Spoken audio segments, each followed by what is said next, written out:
symbol of excellence in sports entertainment.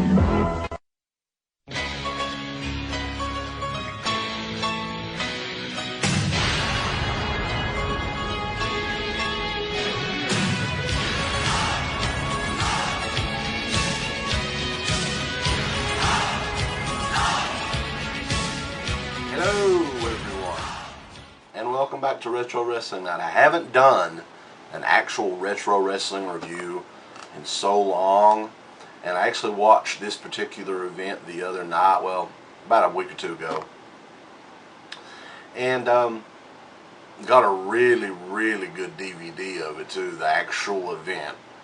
So I figured it would be a good one to go back and look at and do a little bit of a review on. A lot of folks may not remember this pay-per-view because it was a one-off pay-per-view. They did it one time. It was kind of considered a flop, and they never did it again.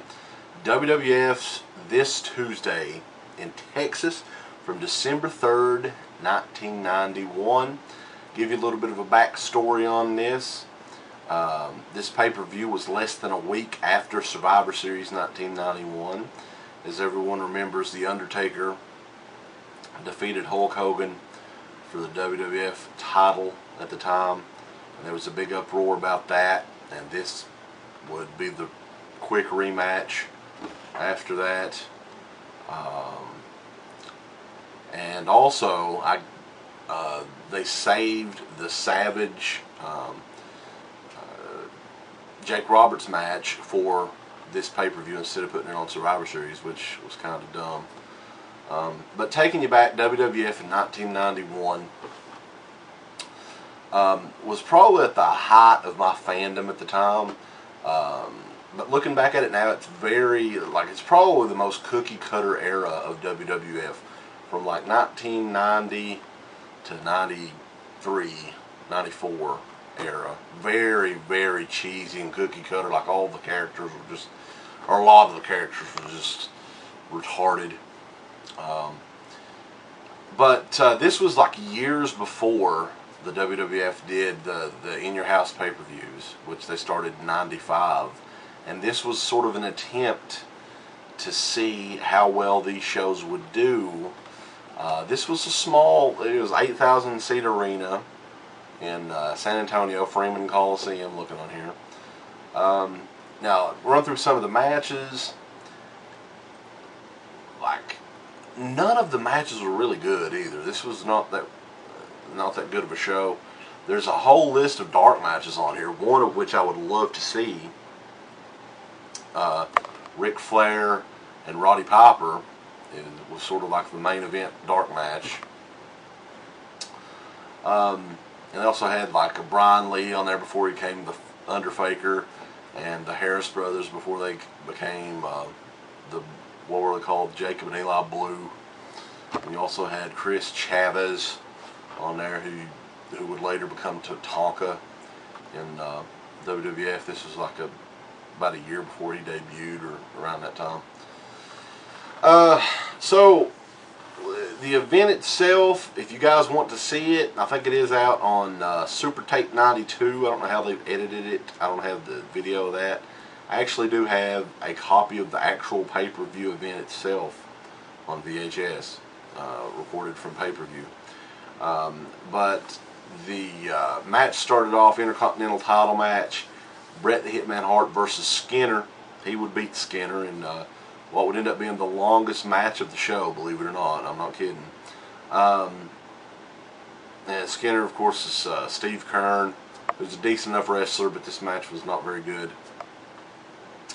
Randy Savage in the second match versus Jake the Snake Roberts.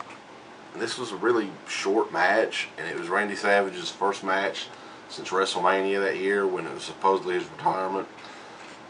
A clusterfuck, horrible match, not very good. Oddly enough, the best match on this show, on this actual event, I don't know if the dark matches, now Piper and Flair could have been really good, and maybe some people disagree, but I thought that this was the best match. These guys worked great together for some reason. I don't know. Davey Boy Smith versus the Warlord with Harvey Whippleman in his corner.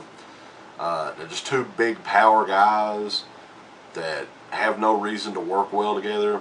but they just did. I'm pretty sure they had a match on WrestleMania that year too.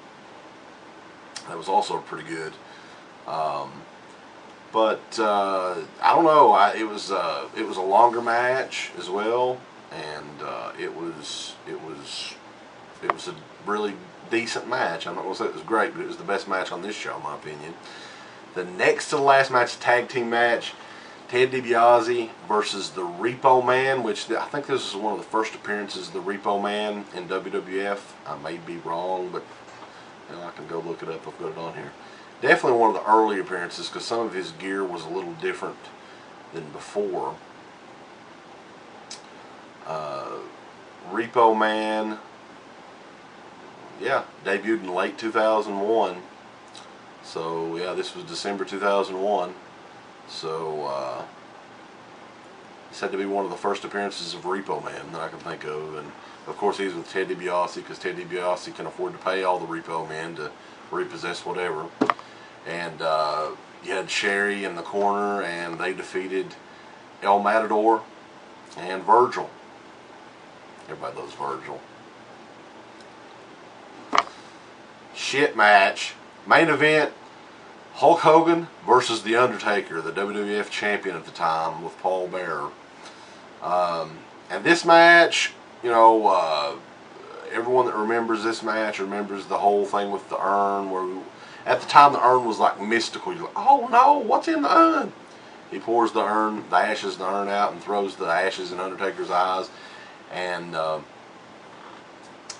beats The Undertaker. But you know, due to, I think they had Flair's interference around that time, and Hogan throwing the ashes in the eyes, I think the president, Jack Tunney at the time, and everybody remembers Jack Tunney, decided to hold the title up for the next month's pay-per-view, the Royal Rumble 1992, which everyone knows what happened there. One of the best pay-per-views of that whole era. Probably one of my favorite Royal Rumbles of all time. Maybe my favorite Royal Rumble. It's just an awesome event. I remember watching it scrambled in my granny's house, just basically listening to it, you know, and marking out, because it was a big pay-per-view at the time. They never did, like the Royal Rumble before this point, there was never really, like, you won the Royal Rumble, yay, you don't really get anything. But this time, the winner got the belt, and then after Royal Rumble 92, I think they started doing the whoever won the Royal Rumble got the title match at WrestleMania. So, but yeah, I mean, I can definitely understand why this Tuesday in Texas was a one-time pay-per-view. Nothing really good happened on this. This is, you know, the matches themselves were not very good. The Savage and Jake Roberts match was a gigantic letdown. And I think that partially had to do with Jake Roberts' issues. You know, everybody knows he has issues with Jane Velez Mitchell. And he ended up leaving WWF at WrestleMania. I think WrestleMania 8 was his last show for a few years.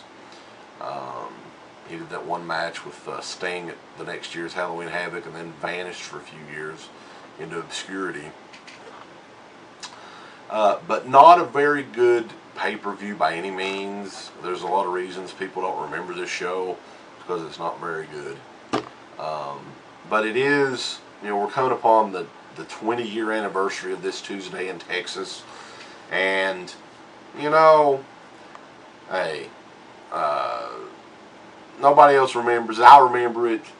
I'm glad that I have a decent copy of it to watch whenever I want.